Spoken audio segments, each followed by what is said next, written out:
a questão é, velho, existe uma...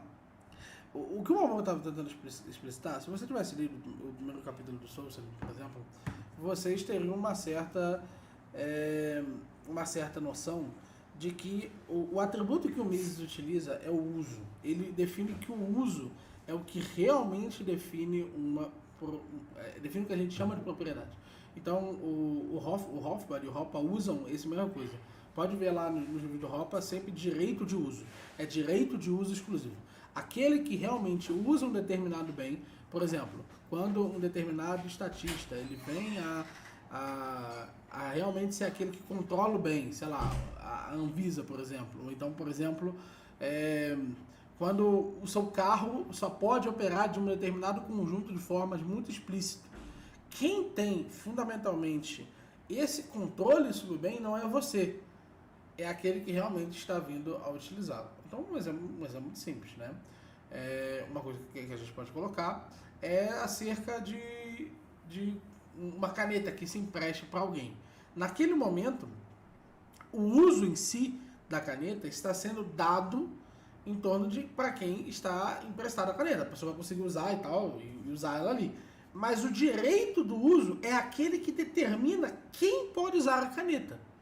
Então, nesse sentido, quando a gente olha esse tipo de comportamento, a gente consegue assimilar um tipo de conectividade entre a formalidade do ato e a sua acepção mais direta.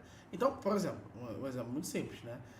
Não se deve diferenciar a propriedade pessoal e a propriedade privada, porque você vai estar colapsando as estruturas fundamentais do direito real. Você vai estar colapsando, por exemplo, as diferenças sistêmicas entre você poder dizer que algo vai ser usado de determinada forma e você poder, por exemplo, fundamentar o seu uso direto. Você vai colapsar a diferença entre posse e direito. Porque se propriedade pessoal é só aquilo que está no seu mais estrito escopo de ação, não existe permanência. E sem haver permanência, não existe a própria noção de um normativo. É por isso que para haver direito por um todo, é preciso isso, certo? Todas essas coisas, a natureza de onde elas vêm, está explícita, e aí a gente pode tratar de muitas e muitas formas. Por exemplo, eu sou um realista jurídico.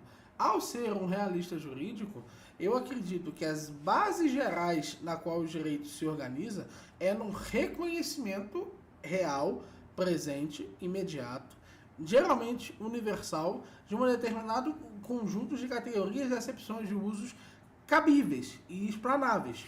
Na medida em que você possui essa estrutura, você consegue de fato representar ou pelo menos assimilar essas utilizações. Então, quando eu digo, o Malboro fala, aquele que lê o Ação Humana, pode ficar até no básico, apenas entender a formalidade das ações específicas, ou seja, que existe uma formalidade do uso, que ou se usa ou não se usa.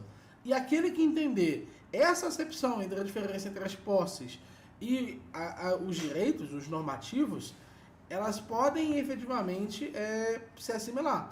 E nesse sentido, eu acho muito difícil, sem uma teoria normativa, sem nenhum ponto de vista normativo, o Ian Neves tem qualquer condição de refutar uma tese dessas. Inclusive, eu acho muito difícil que você tenha, pra ser sincero, uma teoria própria normativa que tenha essa capacidade. Se você tiver, por favor, eu gosto muito mais de ética do que eu gosto de todos esses assuntos.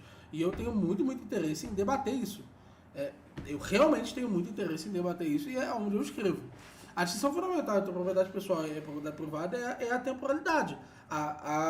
Não existe permanência na propriedade pessoal, existe permanência na propriedade privada. E a gente sabe que todos os componentes de ação são componentes formais, ou seja, nós conseguimos ver eles em torno dos seus componentes mais gerais, em torno do acontecimento ou não deles. E se esse acontecimento se dá, a gente consegue conceber que deve existir um vínculo entre nós e o estado geral sobre o qual nós atribuímos algo, para poder chamar aquelas coisas de meu.